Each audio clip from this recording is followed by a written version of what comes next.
നമസ്തേ.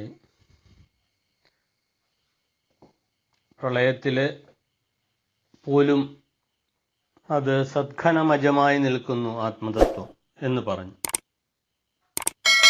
ആ ആത്മതത്വം തന്നെയാണ് എല്ലാറ്റിലും തുടർന്ന് വർത്തിക്കുന്നത്. സർവം യത് അന്വേതി, എല്ലാറ്റിലും തുടർന്ന് നിൽക്കുന്നതും എല്ലാറ്റിനെയും പിന്തുടരുന്നതും ഈ ആത്മതത്വം. അന്വേതി, പിന്തുടരുക. പ്രളയത്തിൽ പോലും സദ്ഘനം അജമായി നിൽക്കുന്ന, ഉറക്കത്തില് സദ്രൂപമായിട്ടും ചിദ്രൂപമായിട്ടും ഘനരൂപിയായും ജനനമരണരഹിതനായി നിൽക്കുന്ന ആത്മതത്വമാണ് ഈ ജാഗ്രതത്തിലും സ്വപ്നത്തിലും കടന്നു നിൽക്കുന്നതെന്നറിയുക. ഗാഠനിദ്രയിലെ എല്ലാ ജീവജാലങ്ങളും ഈ സദ്ഘനമജമായിരിക്കുന്ന ആത്മതത്വത്തിലേക്ക് ലയിക്കുന്നു എന്ന് പറഞ്ഞു. പ്രളയം സംഭവിക്കുന്നു, നിത്യവുമുള്ള പ്രളയം സംഭവിക്കുന്നു.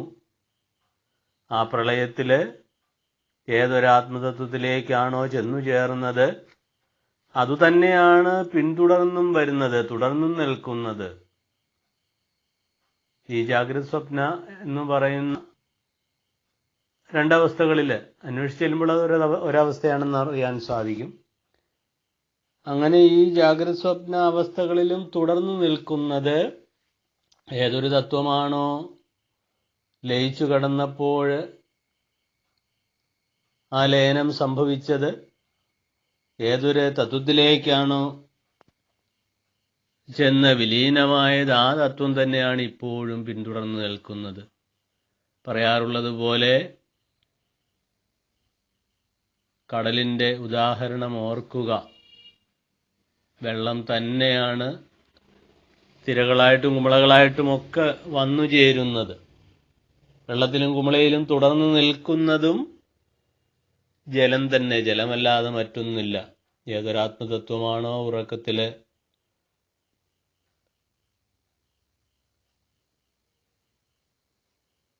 വന്നു ചേർന്നത്, അല്ലെങ്കിൽ ഉറക്കത്തിലേക്ക് പോയപ്പോൾ ഏതൊരു തത്വത്തിലാണോ ചെന്നു ചേർന്നത് അത് തന്നെ പിന്തുടർന്ന് വരികയും ചെയ്യുന്നു. അതെന്താണ്? അത് സത്യമാണ്. അതാണ് സത്യം. തത് സത്യം. അതിനെ സത്യമെന്ന് പറയാം. ഇതാണ് ഏറ്റവും വലിയ സത്യമെന്ന് ഉണരണം. സത്യം വിദ്യ അമൃതായ.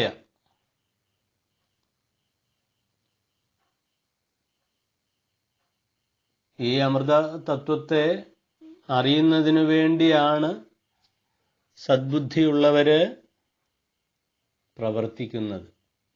അതിനെയാണ് നമസ്കരിക്കുന്നത്. ഈ ആത്മാവിനെ തന്നെയാണ് അറിഞ്ഞോ അറിയാതെയോ എല്ലാവരും വന്ദിക്കുന്നത്, വന്ദനം പറയുന്നത്.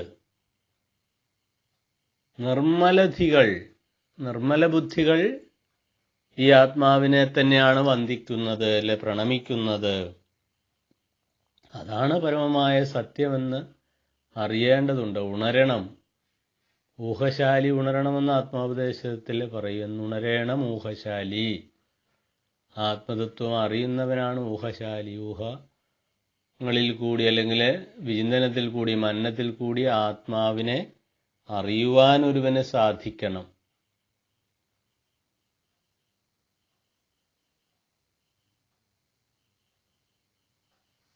ഏതൊരു തത്വമാണോ ആത്മാഭാവത്തിൽ സ്ഥിതി ചെയ്യുന്നത് അതിനെ നമസ്കരിക്കണം. ഇപ്പം നമ്മളിപ്പോൾ വേറൊരാളെ പ്രണമിക്കുന്നു, നമസ്തേ പറഞ്ഞു കാണുമ്പോഴല്ലേ പറയുന്നു, പറഞ്ഞുകൊണ്ട് തുടങ്ങുന്നു. നമ്മളിപ്പോൾ ഈ പ്രഭാഷണം തുടങ്ങുമ്പോൾ എല്ലാവർക്കും നമസ്കാരം പറയുന്നു. നമസ്തേ എന്നോ പ്രണാമം എന്നോ വന്ദനം എന്നോ ഒക്കെ പറഞ്ഞുകൊണ്ട് തുടങ്ങുന്നത് ആർക്കാണ് വന്ദനം പറയുന്നത്? ആത്മതത്വത്തിനാണ്. നമ്മൾ വേറൊരാളെ കാണുമ്പോൾ നമസ്തേ എന്ന് പറയുകയാണ്.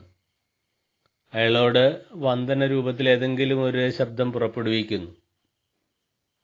അത് ചെന്നു ചേരുന്നത് ഈ സദ്ഘനമജമായിട്ടുള്ള ആത്മതത്വത്തിലാണ്. പലപ്പോഴും നമ്മളത് അറിയുന്നില്ല. മോർച്ചറിയിൽ യാദൃശ്യമായിട്ട് കയറി അവിടെ ഒരു ആൾ കിടക്കുന്നു. അയാളോട് നമ്മൾ വന്ദനം പറയില്ല. എന്തുകൊണ്ട്? അവിടെ സത്തില്ലാത്തത് കൊണ്ട്. ആശുപത്രിയിൽ അയാൾ സുഖമില്ലാതെ കിടന്നപ്പോൾ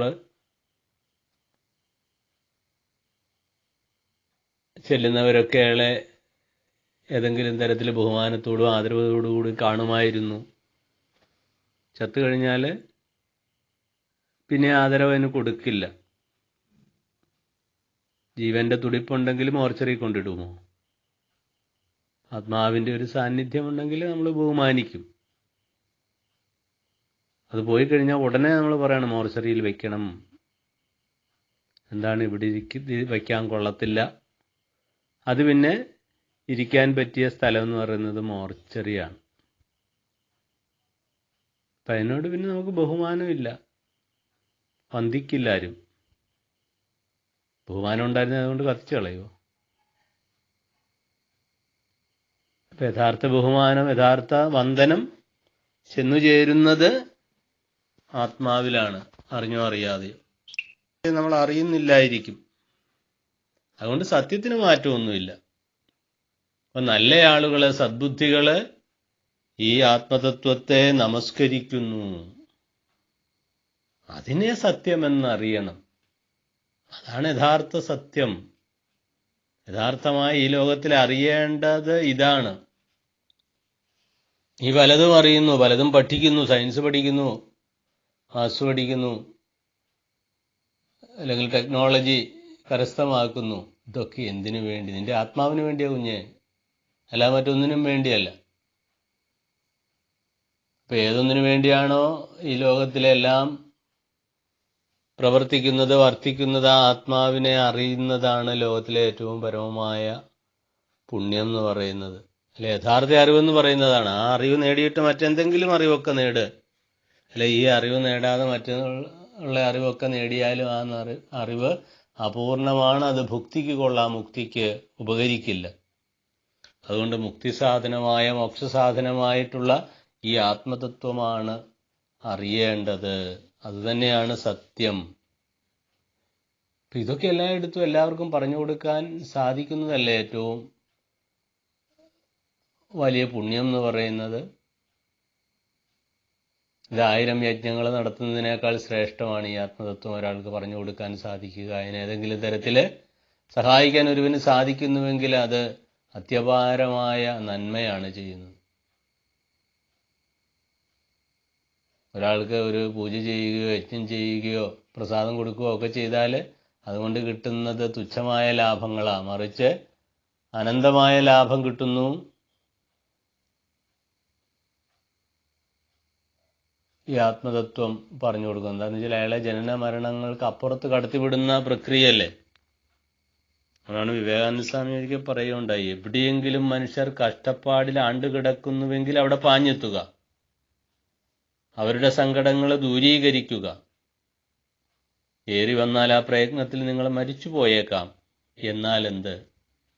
നിങ്ങളെപ്പോലെ എത്ര പേരുണ്ട് കൃമികളെപ്പോലെ ദിവസവും ജനിക്കുകയും മരിക്കുകയും ചെയ്യുന്നു. അതുകൊണ്ട് ലോകത്തിന് വല്ല വ്യത്യാസവും വന്നോ? എന്തായാലും നിങ്ങൾ ഒരിക്കൽ മരിച്ചേ പറ്റൂ. എന്നാൽ മരിക്കാൻ മഹത്തായ ഒരു ആദർശമുണ്ടാവട്ടെ. ആ ദർശനത്തെ വീടോട് വീട് പ്രചരിപ്പിക്കുക. അത് നിങ്ങൾക്കും നാടിനും പ്രയോജനപ്പെടും. എനിക്ക് നിങ്ങൾക്കും വേണമെങ്കിൽ ഒരു ദൗത്യം സ്വീകരിക്കാം, ഒരു ദൗത്യത്തിൽ പങ്കാളികളാവാം. അല്ലെ, നമ്മൾ പങ്കാളികളായിക്കൊണ്ടിരിക്കുന്നു. എന്താണ്? ഏറ്റവും വലിയൊരു ദർശനത്തെ വീടോട് വീട് പ്രചരിപ്പിക്കുക. കുടിൽ മുതൽ കൊട്ടാരം വരെ ഈ ലോകത്തിന് വെളിച്ചം പകർന്ന ശ്രീനാരായണ മഹാപ്രഭുവിൻ്റെ ദർശനം എത്തിക്കാൻ ശ്രമിക്കുക. ആ യജ്ഞത്തിൽ എന്തെങ്കിലും സംഭവിക്കട്ടെ. വിവേകാനന്ദ സ്വാമി പറഞ്ഞ പോലെ അങ്ങേയറ്റം വന്നാൽ നിങ്ങൾ മരിക്കുമായിരിക്കും. മരിച്ചാൽ എന്ത്? വലിയൊരു ആദർശത്തിന് വേണ്ടി നമുക്ക് മരിക്കാം, ജീവിക്കാം. ആ ദർശനം പ്രചരിപ്പിക്കുമ്പോൾ, എല്ലായിടത്തും എത്തിക്കാൻ ശ്രമിക്കുമ്പോൾ പല ബുദ്ധിമുട്ടുകളും ചിലപ്പോൾ വന്നേക്കാം. ആളുകൾ കളിയാക്കിയെന്ന് വരാം, ആളുകളെ പ്രകോപിപ്പിച്ചെന്ന് വരാം, ചിലപ്പോൾ അതിൻ്റെ പേര് കള്ളനാണെന്നോ ദുഷ്ടനാണെന്നോ കൊള്ളരുതാത്തവനാണെന്നോ അഹങ്കാരിയാണെന്നോ തെമ്മാടിയാണെന്നോ ഒക്കെ കേട്ടെന്ന് വരാം. പക്ഷെ ഇവിടെ ദിനം ഓർമ്മിക്കുക,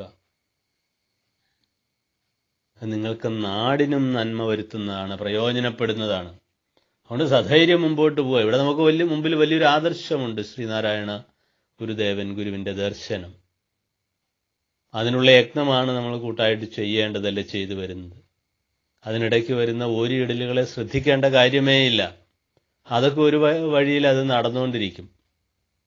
അവർക്ക് വേറൊന്നും ചെയ്യാനില്ല, അവർക്ക് ഈ കാര്യം സാധിക്കില്ല. ഗുരുവിൻ്റെ യഥാർത്ഥ തത്വം അറിയുന്ന ഒരാൾ ഒരിക്കലും ഈ തരത്തിലുള്ള പുലമ്പലുകൾ നടത്തില്ല. അവർ കത്തിത്തീർന്ന വിറക് പോലെയായിരിക്കും, നിരന്തന ഇവാനല എന്നായിരിക്കും അവരുടെ മനോഭാവം. അതല്ലാതെ വെറുതെ ഈ കീലാലവായുവനല്ല കോലാഹലമായ ഭുവനത്തിൽ കിടന്ന് കോലാഹലമുണ്ടാക്കിക്കൊണ്ടിരിക്കുന്നവരെ ശ്രദ്ധിക്കുകയേ വേണ്ട. ആന നടന്നു പോകുമ്പോൾ വീട്ടിലെ പട്ടി കുരയ്ക്കും. ആനയൊന്നും ശ്രദ്ധിക്കാതെ നടന്നു പോകുമ്പോൾ പട്ടി വിചാരിക്കും എൻ്റെ കഴിവുകൊണ്ടാണ് ഈ ആന ഇങ്ങനെ പോയത്. ഈ മൂടൻ തിരിച്ചവിടെ ഇരുന്ന് ഊളൻ ചിരിച്ചുകൊണ്ടിരിക്കും. ഇവിടെ ഇതാ ശ്രീനാരായണ ദർശനം പ്രചരിപ്പിക്കാൻ വേണ്ടി നമുക്ക് ഒരുമിച്ചുള്ള ഒരു പ്രവർത്തനത്തിൽ പങ്കാളികളായിരിക്കുകയാണ് ഈ ഗുരുവിജ്ഞാനീയത്തിൻ്റെ പഠിതാക്കളായിട്ട്. നമുക്ക് ആ ഗുരുവിൻ്റെ വചനങ്ങൾ ശ്രദ്ധയോടെ കേട്ട് ആ വേദാന്ത കേസരിയിലേക്ക് നടന്നെടുക്കാം. അവിടെ ഗുരുവിൻ്റെ എല്ലാവിധത്തിലുള്ള കരുണാകടാക്ഷവും ഉണ്ടാവട്ടെ. നന്ദി.